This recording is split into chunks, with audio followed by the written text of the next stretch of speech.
Pour maintenir les voitures latéralement, des cylindres aimantés seront implantés au milieu de chaque voie. Un magnétomètre peut être vu à gauche.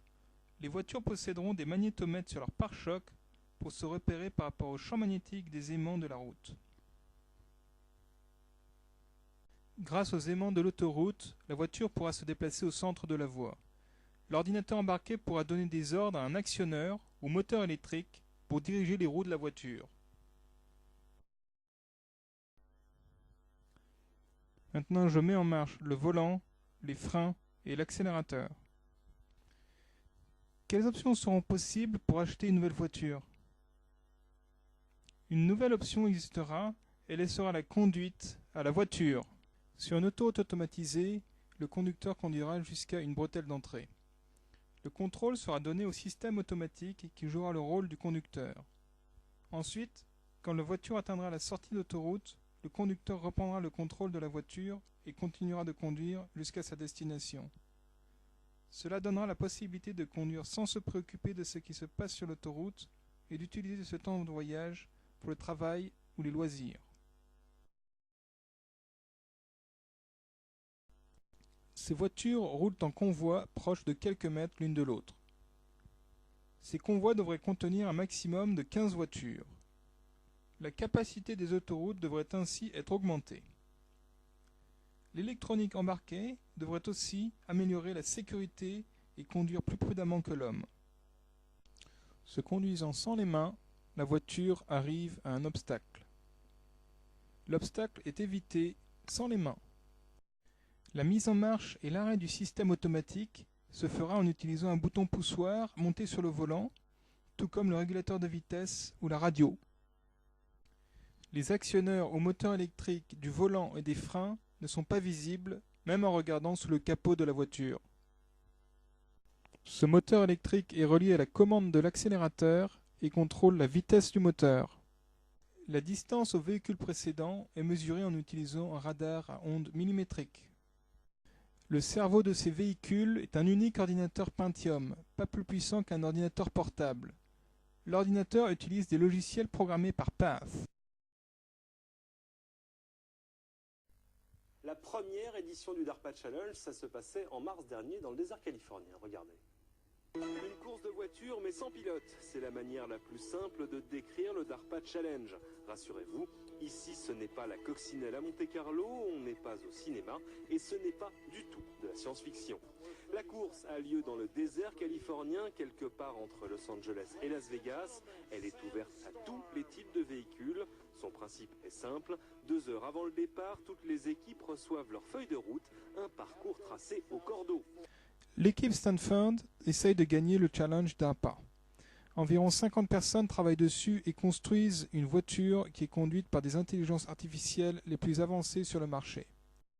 Des capteurs sont sur le toit. Un système laser scanne le terrain en 3 dimensions, comme dans un jeu vidéo. Au centre, on peut voir une caméra qui marche comme une caméra de télé.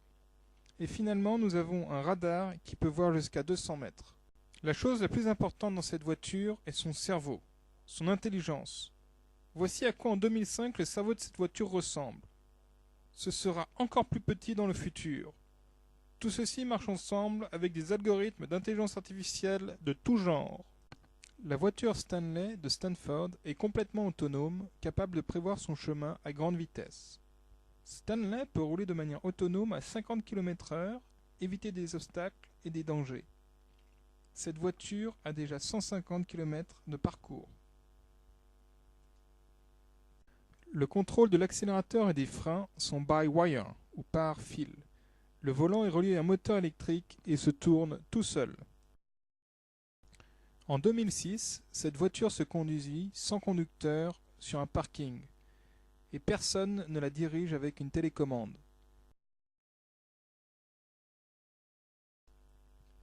Ces voitures se conduisent seules en milieu urbain. Elles s'affrontent au DARPA Urban Grand Challenge. DARPA, ou Defense Advanced Research Project Agencies, finance cette course depuis 2004 dans le but d'améliorer les technologies de navigation avancées. Cela n'est pas le premier DARPA ou Grand Challenge, mais le troisième. Les 2 premiers étaient dans le désert. Le robot Stanley a gagné DARPA Grand Challenge en 2005. Ce challenge consiste maintenant à évoluer en milieu urbain. DARPA est l'organisation centrale de recherche et développement pour le département de la Défense. Il finance ce genre de courses pour encourager les recherches dans ces technologies. Il a été prouvé avec le Grand Challenge 2005 que des véhicules autonomes pouvaient se déplacer de longues distances à des vitesses intéressantes. Située dans une zone militaire en Californie, la course de cette année est complètement différente des précédentes. Les voitures reçoivent des missions à accomplir, comment aller du point A à B à C, etc., avec d'autres véhicules autonomes et aussi 30 conducteurs humains. Cela change complètement de la conduite au désert. Il y a des voitures bougeant au même instant et il faut être attentif à toutes les directions. Le DARPA pense que si les conducteurs sont remplacés par des robots, alors des vies humaines seraient sauvées sur le champ de bataille. Il y a 3 principales raisons pour automatiser les autoroutes. La première est la sécurité des autoroutes américaines. 40 000 personnes meurent chaque année sur ces autoroutes, et cela coûte 160 milliards de dollars. Deuxièmement, il y a le problème des embouteillages, qui coûterait 100 milliards de dollars par an en perte de productivité. Puis, finalement, l'environnement est menacé. Doit-on alors continuer à s'appuyer sur ces systèmes démodés ?